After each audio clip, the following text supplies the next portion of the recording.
Hello મારા YouTube family, કેમ છો? મજામાં જશો? હું પણ મજામાં છું. બધાને જય માતાજી. તો આપણે આજે શું કામ કરવાના છે તમને મેં વિડીયોમાં બતાડું છું ગાઈઝ, તો તમે વિડીયોમાં બન્યા રહેજો. આપણે આજે શું કરવાના છે, પહેલી વખત હું વિડીયો બનાવું છું એવો, તો તમે વિડીયોમાં બન્યા રહેજો. અને આપણે તો નાહવાનું બાકી છે, હજુ ફ્રેશ નથી થયા, નાહવાનું બાકી છે. પહેલાં છે આપણા કપડાં પલાળવા, આજે કપડાં ધોવાના છે એટલે કપડાં પલાળીને રાખ્યા છે.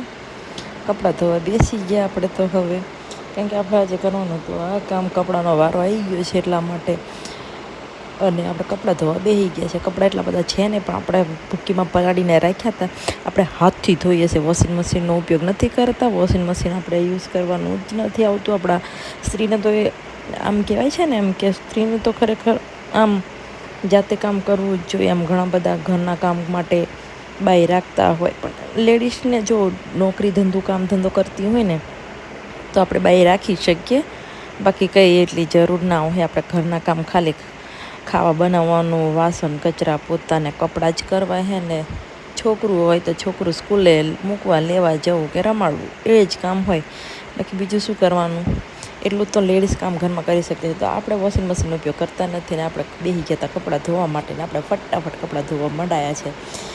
ફટાફટ ભૂકીમાં પલાળી જ રાખ્યું હતું કાંઈ અડધો કલાક પહેલાં. એટલે આપણે ખાલી સાબુ બ્રશ કરવાનો હતા, ફટાફટ પતી જાય એટલે પછી વાંધો ના આવે.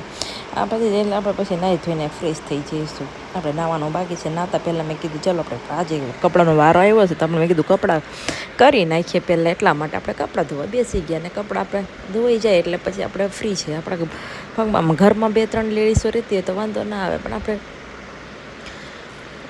હોય મમ્મી પણ આપણે તો બી એમ મમ્મીને થોડી કામ કરાવડાવાય, આપણે હાથે કરવું પડે ને. મમ્મીની ઉંમર થઈ ગઈ હોય, એટલે એટલા બધી ઉંમર બી ના હોય, પણ આમ તો બી આપણે હાથે કરી લેવું સારું. અને આપણા વોશિંગ મશીનમાં તો નાખવાના થતા જ નથી. આપણે ક્યારે વોશિંગ મશીનમાં કપડાં ધોતા જ નથી. ને ગરમી એટલી બાથરૂમમાં લાગે છે ને, એમ કે વારે વારે મારે મોઢું જ વળે. મને એટલી ગરમી લાગે ને, એટલો પરસેવો થાય ને કે એની વાતે પૂછોમાં તમે.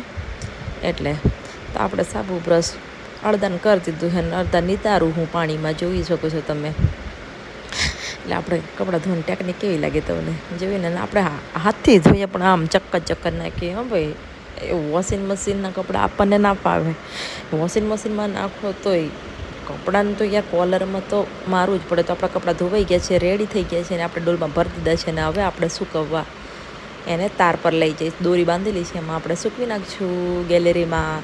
એટલે આપણે કપડાં ધોવાઈ ગયા છે, ફટાફટ આપણે રેડી કરી નાખ્યું છે ગઈશ. તો તમને મારા કપડાં ધોવાની સ્પીડ કેવી લાગી મને કમેન્ટ કરીને કહેજો. અને કોણ વોશિંગ મશીન યુઝ કરો છો અને કોણ હાથે ધોવો છો મને ખાસ કમેન્ટ કરજો. આપણે તો હાથથી ધોવેલા કપડાં ફાવે છે ને આપણે કપડાં પણ સૂકવી દીધા છે. તો ગાઈસ ખાસ કમેન્ટ કરજો, જે વોશિંગ મશીન વાપરતા હોય, નથી વાપરતા એ લોકો. આપણે હાથથી કપડાં ધોયેલા વધારે ગમે છે. મારો વિડીયો ગમ્યો હોય તો લાઈક, શેર और કમેન્ટ અને સબસ્ક્રાઈબ કરવાનું ના ભૂલતા ગાઈસ. આપણે અહીંયા વિડીયોને એન્ડ કરીએ છીએ. બધાને જય માતાજી, બાય બાય. આપણે નવા વ્લોગમાં ફરી મળીશું.